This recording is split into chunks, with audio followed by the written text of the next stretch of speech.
Assalamualaikum, welcome to Dawn Linguist. I'm here, Anna Mustafa, and the title of the Dawn editorial is Straight to the Top. I hope आप सब ठीक होंगे और बहुत खुश होंगे। आज की हमारी एडिटोरियल की जो हेडलाइन है वो ये है straight to the top. Straight to the top बहुत ज़्यादा लिंक्ड है एक रीसेंट ब्रेकिंग न्यूज़ से जो कि नायला कियानी के बारे में है, जिन्होंने 14 में से 12 पहाड़ों को सर कर लिया है, जिनकी बुलंदी 8000 मीटर से ऊंची है।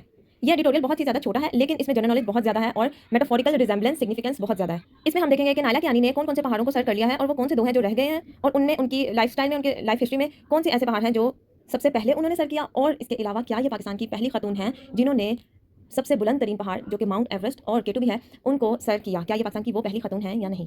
सो let's begin with the start that no summit seems beyond reach for Naila Kiani, कि कोई ऐसी ऊंचाई नहीं है, ऐसी पीक नहीं है जो दिखे नायला कियानी की पहुंच से दूर हो। अब इसका बड़ा ही सादा सा तर्जमा किया गया कि कोई भी ऐसी ऊंचाई नहीं है जो नायला कियानी की पहुंच से दूर हो, ठीक है। लेकिन अगर हम इस सोसाइटी के हवाले से बात करें और इस माशरे की तंग नज़री को देखें तो हमें पता चलेगा कि यहाँ पे समिट को किस किस चीज़ से लिंक किया गया है। हम ये भी कह सकते हैं नो ड्रीम, राइट, नो गोल, नो चैलेंज। कोई भी चैलेंज, कोई भी मुश्किल हो, वो नायला कियानी की पहुंच से दूर नहीं है। Because what she has done, उसने क्या कर दिया, उसने हर एक असूल को तोड़ दिया है। उसने एज ग्रुप को पीछे छोड़ दिया, उसने सोसाइटी नॉर्म्स को पीछे छोड़ दिया, उसने तमाम तरह के स्टीरियोटाइप्स, इन सब को पीछे छोड़ के उसने सिर्फ एक ही फोकस रखा है। वो फोकस क्या था? टॉप। जब इंसान टॉप पर जाता है ना तो उसके पीछे बहुत ज़्यादा मुश्किलात होती हैं, लेकिन जब वो ऊंचाई पे पहुंच जाता है तो पहुंचते वक्त उसे सिर्फ अपना गोल नजर आ रहा होता है। तो कुछ लोग हैं जो अपनी चीज़ों, अपने गोल को पूरा करने के लिए सबकी बातें सुनते हैं और फिर गिर जाते हैं। फिर सबकी बातें सुनेंगे, पहुंचने के करीब होंगे और फिर गिर जाएंगे। क्यों? क्योंकि सबने कहा होता है कब से मेहनत कर रहे हो, अभी तक पूरा नहीं हुआ, कब से मेहनत करो। अगर हम सीएसएस या पीएमएस या किसी भी स्टूडेंट की ही बात करें जो फॉर एग्जांपल एमबीबीएस या फिर किसी भी फील्ड का हो, जब वो मेहनत शुरू करता है सबसे पहले लोग कहते हैं इधर तो लोग जा ही नहीं सकते, यहाँ पे तो पहुंचना ही बहुत मुश्किल है, यहाँ पे तो कंपटीशन ही बहुत ज़्यादा है। लेकिन जो स्टूडेंट होता है वो हमेशा अपने गोल पे फोकस रहता है। जब वो अपने गोल को देखता है तो उसके रास्ते में आने वाली जितनी भी मुश्किलात होंगी वो उसको ज़रूर ज़रूर भारी लगेंगी, लेकिन जो खुशी उसको अपने मकसद तक पहुंचने में मिलेगी उसके मुकाबले में ये तमाम मुश्किलात कुछ भी नहीं है। तो पहली स्टेटमेंट बहुत ज़्यादा रिजेंबलेंस क्रिएट कर रही है कि नायला कियानी ने हर तरह की चीज़ को पीछे छोड़ दिया है, ठीक है। So the next is she is now a mayor 2 peaks away from making history. वो सिर्फ मेयर मतलब सिर्फ, वो सिर्फ 2 ऊंचाइयां पीछे है हिस्ट्री को बनाने में, ठीक है। उसने जल्द हिस्ट्री या एक तारीख रकम कर देनी है। वो 2 ऊंचाइयां कौन सी हैं वो आगे बताते हैं। अच्छा, एक ऐसा होता है सीन कि हम कोई भी राइटिंग पढ़ रहे होते हैं ना, उस राइटिंग के एक एक वर्ड पे फोकस करते हैं, बार बार गूगल पे जाते हैं और डिफरेंट चीज़ों को देखते हैं, तो हमें नहीं पता था कि राइटर ने वेरी नेक्स्ट स्टेटमेंट या वेरी नेक्स्ट पैराग्राफ उस चीज़ को समराइज कर दिया होता है। तो हमें बार बार इधर उधर जाने की जरूरत नहीं होती। तो अगर हम सेल्फ स्टडी करके, सेल्फ एक्सप्लोरेशन करके उसको फाइंड करें तो ठीक होता है। लेकिन बेहतर तरीका ये होता है कि पहले पूरी राइटिंग को पढ़ लिया जाए और खुद एनालिसिस किया जाए कि अच्छा ये चीज़ जो मिसिंग थी, इस क्वेश्चन का आंसर मुझे यहाँ पर मिल गया, और ये चीज़ जो अभी मिसिंग है इसका आंसर नहीं मिला, I have to search it. तो उसको हमें सर्च करना है। तो पहले पूरी राइटिंग को पढ़ा जाए और उसके बाद उसका एनालिसिस थोड़ा सा खुद निकाला जाए और थोड़ा सा बाद में गूगल से या फिर साइड बाय साइड सर्च कर लिया जाए। The next is in so many ways she already has. अब पीछे वाली लाइन है कि she is now mayor 2 peaks away from making the history. History बनाने के वो बहुत ज़्यादा करीब है, सिर्फ 2 कदम पीछे है। लेकिन वो कह रहे हैं, राइटर का कहना है कि बहुत से तरीकों से शी ऑलरेडी हैज़ मतलब कहते हैं ना शी हैज़ डन, कि उसने ये काम कर दिया, शी हैज़, उसने ये काम हिस्ट्री बना दी है। But how? अब हिस्ट्री उसने कैसे बना दी? उसने, मैंने पहले भी बताया, उसने एज ग्रुप का डिफरेंस पीछे छोड़ दिया, सोसाइटी नॉर्म्स को पीछे छोड़ दिया, स्टीरियोटाइप्स जो लोग सोचते थे कि लोग क्या कहेंगे, ऐसा क्या होगा, तो उसने इन सब चीज़ों को पीछे छोड़ के, दीज आर दो सो मेनी वेज, इनको पीछे छोड़ के हिस्ट्री बना चुकी है। अब ग्रामर की तरफ अगर हम बात करें तो यहाँ पे ग्रामर का कौन सा रूल अप्लाई किया, कौन सा असूल लगाया गया है, वो ये है कि जो प्रीवियस सेंटेंस है उसकी सेंस नेक्स्ट सेंटेंस में लिखी तो नहीं गई, लेकिन एक वर्ड से पूरी हो रही है। यानी कि अगर लिखी जाती तो वो इस तरह होती, she already has made a history, वो हिस्ट्री बना चुकी है, लेकिन मेक अ हिस्ट्री को क्या कर दिया है? ओमिट कर दिया है, डिलीट कर दिया। और इस चीज़ को हम कहते हैं कि ये एलिप्सिस का फिनोमेना है। एलिप्सिस का फिनोमेना वो फिनोमेना होता है जिसमें हम आधी बात या एक वर्ड ऐसा लिखते हैं जिससे हमें पता चलता है कि हमारी सेंस कंप्लीट हो गई है, प्रीवियस सेंस ही आगे सेंस को ट्रांसफर या फिर कंप्लीट कर रही होती है। So here the part of sentence is just left out और ओमिटेड बिकॉज इट्स अंडरस्टूड। जैसे कि हम उर्दू में ये बहुत ज़्यादा कॉमन है क्योंकि हमारी नेटिव लैंग्वेज है, तो हम कहते हैं अगर सबने चाय पीनी होती है तो हम कहते हैं तुमने चाय पीनी है।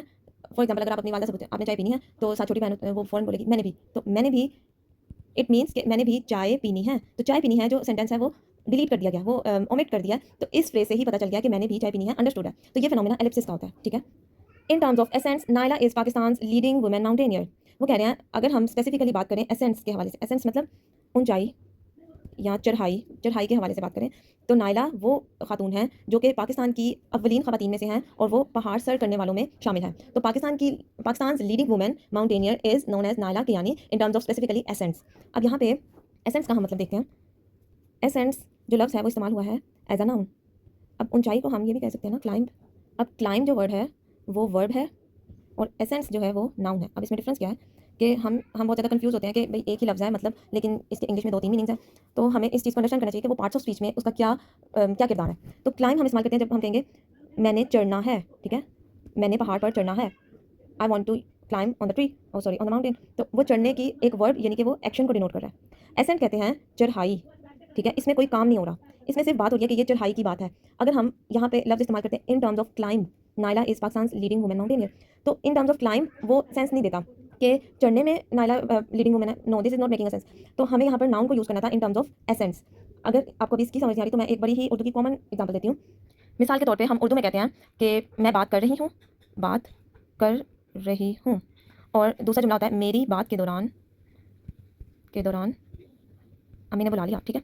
अब बात कर रही हूँ ये एक एक्शन है, जहाँ पे जो लफ्ज़ बात है ये एक्शन है, ये परफॉर्म हो रहा है, ठीक है। इसको हम इंग्लिश में कहेंगे आई एम टॉकिंग, मैं बात कर रही हूँ, आई एम टॉकिंग। अब उर्दू में जब हम कहें मेरी बात के दौरान, तो वाइल आई एम टॉकिंग ये हो सकता है कि मेरे बात करने के दौरान। अगर हम कहेंगे ना वाइल आई एम टॉकिंग, तो मेरे बात करने के दौरान। मैं ये नहीं चाह रही कि मेरे बात करने के दौरान की ट्रांसलेशन हो, मैं चाह रही हूँ ट्रांसलेशन हो मेरी बात के दौरान, ठीक है। तो यहाँ पर जो बात है ना, ये नाउन के तौर पर इस्तेमाल हुआ है। नाउन जब इस्तेमाल होगा तो हम यहाँ पे वर्ड यूज़ कर सकते हैं नाउन ही इंग्लिश में, और वो क्या हो सकता है ड्यूरिंग माई कन्वर्सेशन।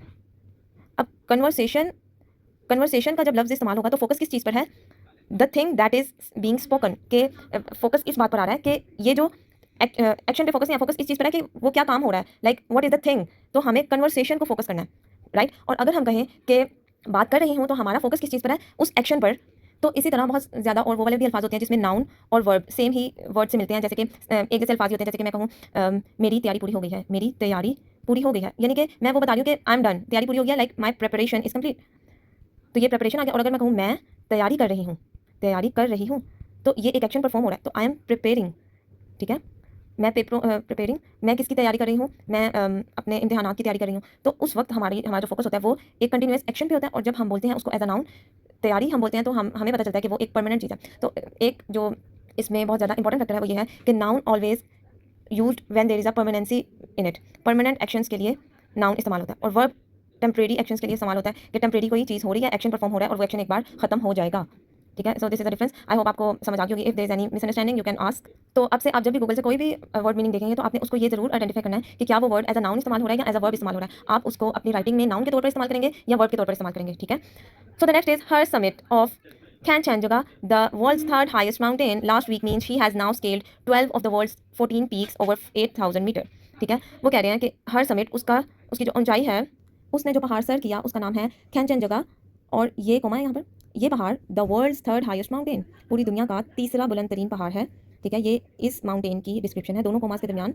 अब यहाँ पे अगर हम इस चीज़ को ओमिट कर दें, डिलीट कर दें, तो हमारी सेंस पूरी हो जाएगी। Her summit of Kanchenjunga last week means she has now scaled, आखिरी हफ्ते में जो उसने अपनी समिट की यानी कि पहाड़ को सर किया, उसका मतलब है कि उसने अब 14 में से वो 12 पहाड़ों को सर कर लिया है जिनकी ऊंचाई 8,000 मीटर से ऊंची है। इससे आपको दो चीज़ें पता चलती हैं। सबसे पहले ये कि दुनिया में 14 पहाड़ ऐसे हैं जिनकी ऊंचाई 8,000 मीटर से ऊपर है, ऊंची है, और उसमें से जो 12 हैं वो नायला कियानी ने अब सर कर लिए हैं। और तीसरे नंबर पर जो पहाड़ है वो ये है, ठीक हो गया। अगली हमारे पास स्टेटमेंट है only 17 women have conquered all and Naila is on the point of having her name etched in the record books. सिर्फ 17 खवातीन ऐसी हैं जिन्होंने इस कामयाबी को देखा है, फतहयाब हुई हैं तमाम तर, ठीक है। कॉन्कर्ड ऑल, सब फतह कर लिए हैं। और उनमें से जो नायला है ऑन द पॉइंट, मतलब अभी इस वक्त नायला का नाम इस तरह का है जो कि रिकॉर्ड बुक्स में एच्ड करने के काबिल है। Etched means to engrave, grave कहते हैं खुदाई करने को, ठीक है। तो जो लकड़ी होती है ना, उसके अंदर जो खुदाई छोटी छोटी करके और वो डिज़ाइन बनाते हैं ना, जिसे हम कहते हैं कि नक्श कर दिया है, एक जो डिज़ाइन है उसको नक्श कर दिया या तराश तराश कर बना दिया, कुंदाकारी कर दिया, ठीक है।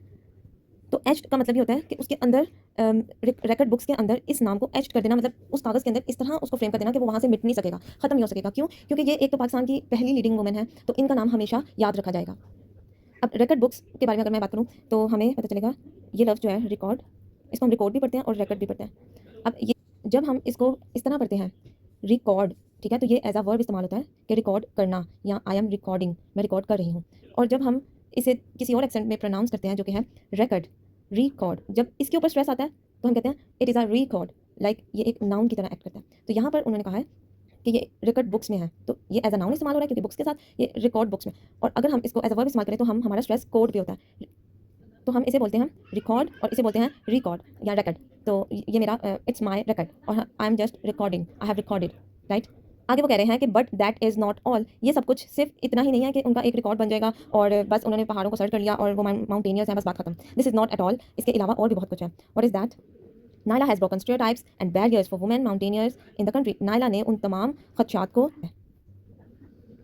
नायला कियानी ने रिकॉर्ड बनाने के साथ साथ हर तरह की गलतफहमियों को, हर तरह की मुश्किलात को, सब चीज़ों को तोड़ दिया है। किन लोगों के लिए? उन लोगों के लिए जो कि इस मुल्क में यानी कि पाकिस्तान में as a mountaineers, as a professionalist बिलखसूस ख़वातीन अपना प्रोफेशन बनाना चाहते थे, अपने पैशन को पूरा करना चाहते थे, ठीक है। तो नायला कियानी ने उन लोगों के लिए as a Pakistan leading women एक रास्ता बना दिया है।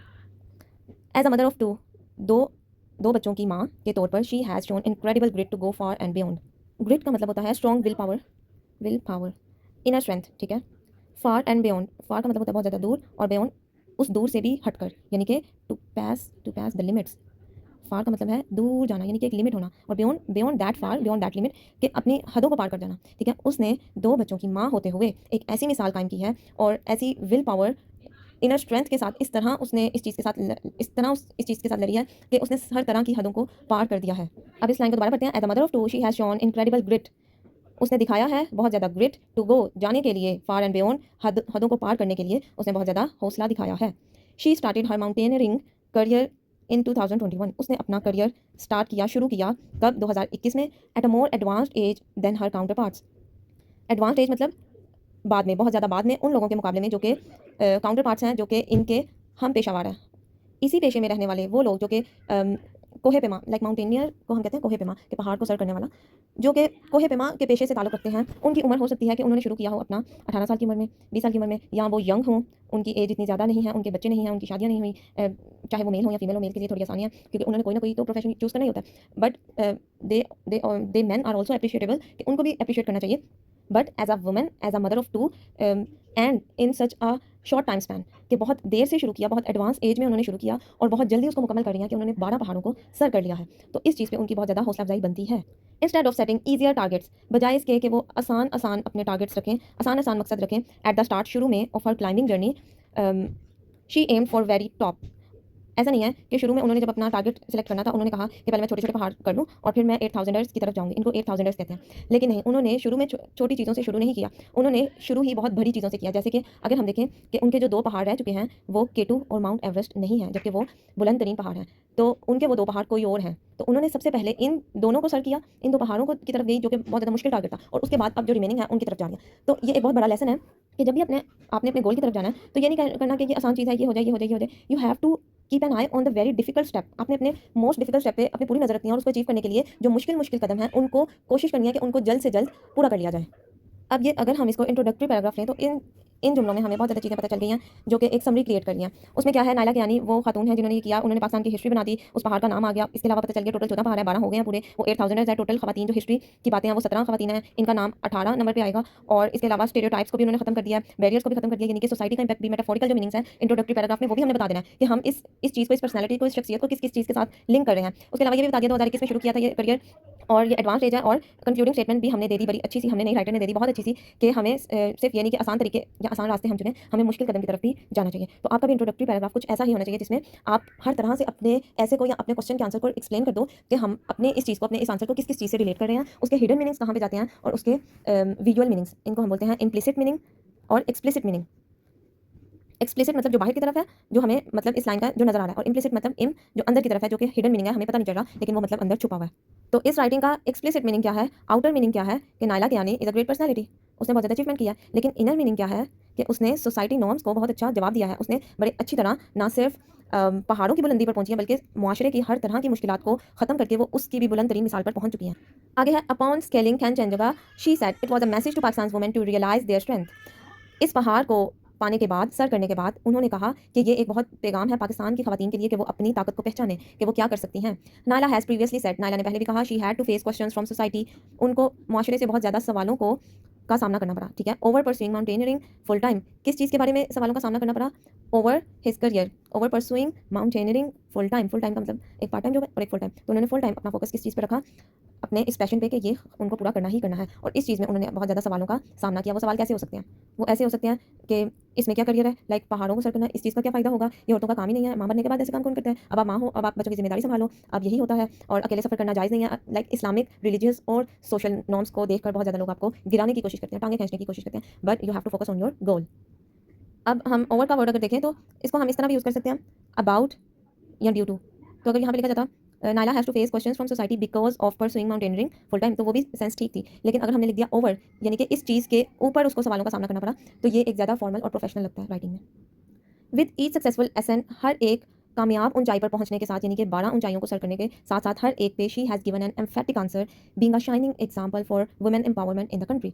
उन्होंने एक बहुत ही ज़बरदस्त जवाब दिया है तमाम खवातीन के लिए एक बहुत शानदार मिसाल बनकर उन्होंने जवाब दिया। लाइक अगर कोई हमें कहता है ना कि लो ये अब तुम क्या करने लगी हो, कल को शादी होनी है और फिर दोबारा से ही तुमने घर की जिम्मेदारी संभाल लेनी है, तो उन लोगों को हमें जवाब अल्फाज से नहीं देना, उन लोगों को हमने जवाब कैसे देना है, अपनी कामयाबी से देना है, सक्सेसफुल इवेंट्स के साथ देना है। एक बहुत ही फेमस कोट है जो कि मुझे भी बहुत पसंद है, वो ये है, work hard in silence let your success be noised, कि आपने खामोशी में मेहनत करनी है बहुत ज़्यादा, लेकिन आपकी जो कामयाबी है वो धूम मचा देगी। ठीक है, तो आपने जवाब उनको अल्फाज के साथ देने के बजाय अपने किरदार और अमल से कोशिश करनी है कि उनको जवाब दिया जाए। तो नायला कियानी ने भी एक बहुत सक्सेसफुल हर एक सक्सेस के साथ एक एम्फेटिक आंसर दिया। एम्फेटिक कहते हैं एम्फेसाइज से निकला है। ठीक है, एम्फेसाइज कहते हैं किसी चीज़ पर जोर देना, तो पुरजोर, तो इनका जवाब भी बहुत ज़्यादा पुरजोर था, पुरअसर था।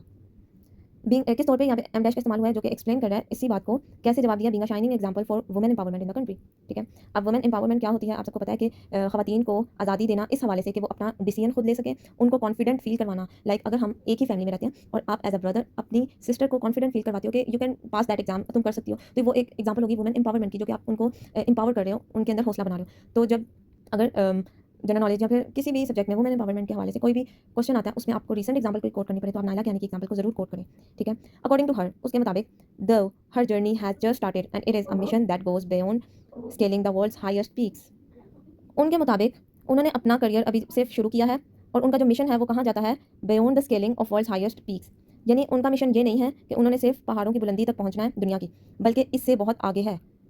पता नहीं उन्होंने किस किस बुलंदी को टारगेट किया, उनकी सोशल नॉर्म्स और फैमिली, हर तरह की डिफिकल्टीज़ को उन्होंने पीछे छोड़ना है और उससे आगे बढ़ना है। ठीक है, ये तो हो गया आउटर मीनिंग, यानी जो हमें सरफेस लेवल पर नजर आ रहा है। मतलब अब यहाँ पर जो लफ्ज़ है ना द, इसका मतलब होता है उर्दू में हम इसको इस्तेमाल कर सकते हैं क्या कि जब के। ठीक है, अगर सब कहें मुझे कि तुम फर्स्ट पोजीशन पे आ गई हो और मैं कहूँ कि सब कह रहे हैं कि मैं कामयाब हो गई हूँ जबकि मैंने कामयाबी हासिल नहीं की। ठीक है, तो पब्लिक ओपिनियन क्या है, पब्लिक ओपिनियन है कि आई एम सक्सेसफुल, मैं कामयाब हो गई हूँ। द पर्सनल ओपिनियन क्या है, आई एम नॉट, मैंने अभी आगे पढ़ना है, मैंने आगे सक्सेसफुल होना है। ठीक है, तो इन दोनों के दरमियान जो दो यूज़ हुआ है, इसका मतलब है कि ये दोनों स्टेटमेंट्स कंट्रास्टिव हैं, ऑपोजिट हैं। पब्लिक कह रही है I am successful, but personal opinion है आई एम नॉट। राइट, अगर मैं इस बात को ना लिखूँ, और सिर्फ लिखूँ दो आई एम नॉट सक्सेसफुल, तो क्या आपको इस बात की समझ आ जाएगी कि जबकि मैं कामयाब नहीं हुई, इसका मतलब है जबकि मैं कामयाब नहीं हुई, there is something that has been contrasted in my statement, लेकिन वो मैंने लिखा नहीं है। जबकि मैं कामयाब नहीं हुई, तो इसका उल्ट क्या होगा कि सुनने में आया है कामयाब हो गई हो। ठीक है, सिमिलरली नायला कियानी ने भी अपने स्टेटमेंट में यही कहा, the her journey has just started, कि अभी उनका जो सफ़र है शुरू हुआ है और उन्होंने इससे आगे भी जाना है। तो इसकी कंट्रास्टिव स्टेटमेंट क्या होगी, शुरू हुआ है तो कोई कह रहा है दिस इज़ द एंड, ये खत्म हो गया है। यानी अब लोग कहना चाह रहे हैं, पब्लिक ओपिनियन ये है, सक्सेस इज़ फॉर हर, उसको कामयाबी मिल चुकी है, वो एक नेशनल आइकॉन बन गई हैं, वो उन्होंने 12 पहाड़ों को सर कर लिया है, उनकी एक आइडेंटिटी बन गई है, उन्होंने सोशल नॉर्म्स को पीछे छोड़ दिया है, this is end, but she is saying that though her journey has just started, लेकिन मेरी जर्नी तो अभी शुरू हुई है। So this is a contrast. यहाँ पर आउटर मीनिंग हमें जो नजर आ रहा है, इसकी एक कंट्रास्टिव स्टेटमेंट है जो कि पब्लिक ओपिनियन है, जो कि यहाँ पर लिखी नहीं गई, तो उन्होंने वो खुद ही एडमिट कर लिया, खुद ही बता दिया कि no I am not successful at that time, at this time I have to do many more things. I hope आपको इस बात की समझ आ गई होगी। बहुत ही ज़्यादा कॉम्प्लेक्स था लेकिन बहुत इंटरेस्टिंग ये कॉन्सेप्ट था। इसको हम अगर नाम दें तो इस चीज़ को हम कहेंगे एलिप्टिकल कंट्रास्ट। पीछे मैंने आपको बताया एलिप्सिस क्या होता है, एलिप्सिस मतलब किसी चीज़ को ओमिट कर देना, छोड़ देना, डिलीट कर देना। तो यहाँ पे जो कंट्रास्ट दूसरी साइड पे हुआ है उसको एलिप्सिस कर दिया गया है, उसको हिडन कर दिया है। तो ये कंट्रास्ट कौन सा हुआ, एलिप्टिकल।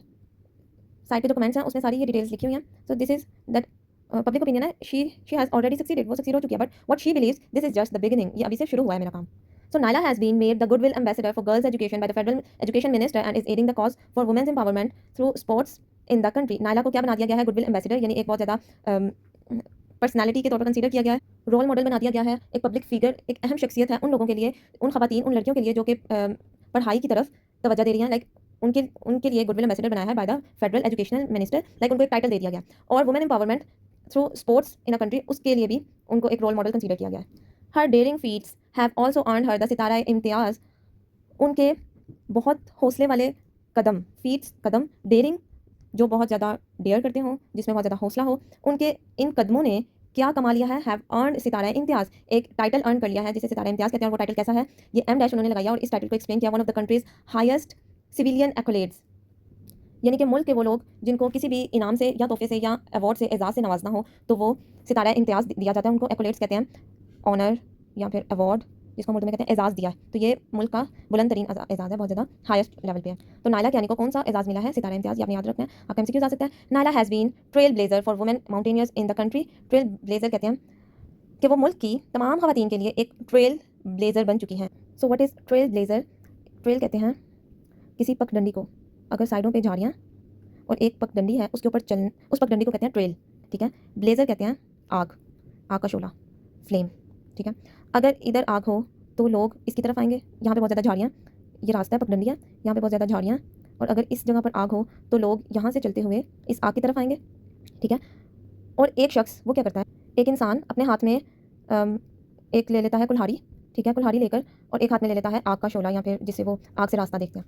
तो वो यहाँ से रास्ते में यहाँ पर जो भी झाड़ियाँ आएंगी उस कुल्हाड़ी से उसको कट करता जाएगा और आग के शोले से रास्ता आगे बनाता जाएगा।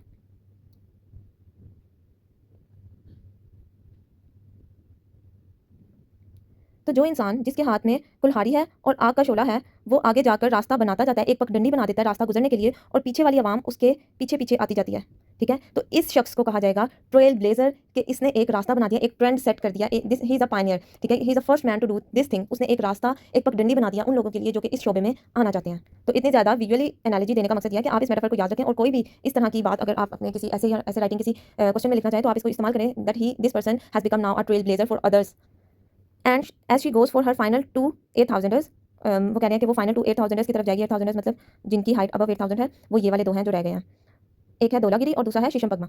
सो it must be ensure that she has all the support that she requires. तो इस चीज़ को हमें यकीन दहानी करानी चाहिए कि उसको नायला कियानी को जितनी भी सपोर्ट चाहिए वो हम उसे ज़रूर दें, आवाम की तरफ से भी, उसकी फैमिली की तरफ से भी, उसकी सोसाइटी की तरफ से भी, उसको हर तरह की सपोर्ट मिले। After all it is not just a personal milestone, ये सिर्फ उनका एक पर्सनल माइलस्टोन नहीं था, पर्सनल कामयाबी नहीं थी, but a matter of pride for the country as well. वो एक मुल्क के लिए भी बहुत बड़ी कामयाबी थी, because she is the first Pakistani to do this. अब ऊपर जिक्र हुआ था कि 2 पीक्स उनकी रह गई हैं, अब वो 2 पीक्स ये वाली हैं, these two are also the 8,000ers। तो इन दो को अभी उन्होंने सर करना है, तो ये भी आपका एमसीक्यूज़ में कुछ भी आ सकता है। अब बहुत ही क्विकली हमने इस टेबल को देखना है कि वो कौन से माउंटेन्स हैं जो नायला कियानी इस टाइम कर चुकी है, उनको सक्सेसफुली उन तक पहुंच चुकी है, उनकी हाइट क्या, उनकी लोकेशन क्या है, और उन्होंने उसको कब सर किया। सबसे पहले है केटू, सबसे पहला जो पहाड़ था उन्होंने केटू किया था, उसकी हाइट 8611 है, वो पाकिस्तान में है, और 2 बार किया था, 2022 में भी और 2023 में भी। Mount Everest is the highest among all, highest of the 14। Second number पे उन्होंने माउंट एवरेस्ट को किया था, जो कि नेपाल में है, 2023 में किया था। उसके बाद बाकी सारे पहाड़ उनके नाम लिखे हैं, आप ये देख लें, ज़्यादातर नेपाल में है, पाकिस्तान में है। और जो सबसे पहला पहाड़ था जहाँ से उनका करियर स्टार्ट हुआ था, जो सबसे पहले किया था, वो पाकिस्तान में ही है, और हर फर्स्ट 8,000 जो उन्होंने 2021 में किया था, जिसको हम कहते हैं कि उन्होंने अपना करियर 2021 में स्टार्ट किया था, राइट। और बाकी, और अब लास्ट पर जो 12th माउंटेन है वो है, वो मई 2024 में उन्होंने किया, और उसकी हाइट है 8,586। तो अगर हमारे पास सवाल आता है कि who is the first Pakistani to climb Mount Everest and the K2, these two peaks are the highest in the world, तो वो कौन सी पहली पाकिस्तानी खातून है जिन्होंने, या पहली पाकिस्तानी है जिन्होंने इन दोनों को सर किया। तो हमारे पास इसका जवाब आप कमेंट्स में लिख सकते हैं, लेकिन इसका जवाब नायला कियानी नहीं है, ठीक है। इसका जवाब है साइमा बेग। तो Saima Baig is the first Pakistani जिन्होंने माउंट एवरेस्ट और केटू तक पहुंची, लेकिन Naila Kiani is the first Pakistani जिन्होंने तमाम 14 पहाड़ों को सर करने की ठान ली है, ठीक है। साइमा बेग ने सिर्फ माउंट एवरेस्ट और केटू को ही सर किया था। इसके अलावा साइमा बेग का जो टारगेट था और नायला कियानी का जो टारगेट है, उन दोनों को हम एक दफ़ा देखते हैं। वो ये है कि Naila Kiani and Saima Baig, she is the first Pakistani women जिन्होंने 12 माउंटेन्स क्लाइम कर लिया हैं, टोटल ऑफ द 8,000ers। लेकिन साइमा बेग फर्स्ट थी जिन्होंने माउंट एवरेस्ट किया था 2013 में, ठीक है। टोटल 8,000ers पीक क्लाइम की नायला कियानी ने 12 कर लिया, लेकिन जो साइमा बेग का, sorry I am so sorry for mistyping, this is Samina Baig, I am sorry. तो समीना बेग फर्स्ट पाकिस्तानी वुमेन है, फर्स्ट पाकिस्तानी है। तो समीना बेग का जो गोल था वो ये था कि उन्होंने 7 कॉन्टिनेंटल माउंटेन्स को क्लाइम करना था। कॉन्टिनेंटल मतलब हर एक कॉन्टिनेंट में जो हाईएस्ट पीक है उसको सर करने का जो टारगेट था वो समीना बेग का था। All 7 continental summits. So K2 summit किया नायला कियानी ने ट्वाइस, बट समीना बेग ने उसको किया once in 2022 as a first Pakistani women to summit the K2. ऐसे ही माउंट एवरेस्ट समिट जो है वो 2023 में हुई बाय नायला कियानी, एंड समीना ने की 2013 मई में। तो मई में कितने इवेंट्स हुए, ये रिसेंट भी मई में हुआ, मई 2025। तो इन दोनों में डिफरेंस क्या है, she is the first Pakistani women to climb 12 8,000ers and first Pakistani women to summit Everest, ठीक है। इनको सितारा इम्तियाज़ मिला है, इनको pride of performance and goodwill ambassador for girls education as well. उसके अलावा family status, she is the mother of 2 and she was single at the time of climbing. उनका focus 8,000ers की तरफ है और इनका फोकस था कॉन्टिनेंटल पीक्स की तरफ। इसके अलावा गोल इन दोनों के सामने है, और ये दोनों ही बहुत ज़्यादा वुमेन एम्पावरमेंट का बहुत बेस्ट सिंबल मानी जाती है। So these are the 7 summits, 7 peaks of continental. ये सारी हाइट वगैरह और लिखा हुआ है कि ये कहाँ कहाँ पर है, राइट। ये कॉन्टिनेंटल पीक्स हैं और ये 8,000 है, ठीक है। और ये टोटल 14 हैं, और ये लोकेशंस बताई हुई हैं कि Pakistan, Nepal and China, in locations पे ही ज़्यादातर ये पहाड़ है सब नेपाल में काफ़ी ज़्यादा, और ये वाला एक पहाड़ है जो कि रहता है शीशमपैकमा और धौलागिरी। तो एक नेपाल में और एक तिब्बत चाइना के एरिया में। तो ये 2 पहाड़ जो है वो नायला कैनी के रह गए, and this was the first by Naila Kiani जो कि उन्होंने सर्च किया था, जो कि पाकिस्तान में ही है। And this is the recent one जिसकी वजह से वो बहुत ज़्यादा फेमस हुई, and this is the third highest in the list of the world's highest peak. So this is all from my side for today, जो कि एक जनरल नॉलेज के लिहाज से बहुत ज़्यादा अच्छी इन्फॉर्मेशन थी, और जिसके इम्प्लिसिट और एक्सप्लिसिट मीनिंग्स भी हमें बहुत अच्छे से पता चले। काइंडली गिव योर फीडबैक, और कुछ इन्फॉर्मेशन अगर मिस प्रिंट हो गई है या फिर बोलने में स्लिप ऑफ टंग है, so I am sorry for that. I hope and I am to make it correct in my next videos. Thank you so much for your appreciation, and thank you so much for listening it patiently. जज़ाकल्लाह, अल्लाह हाफिज़।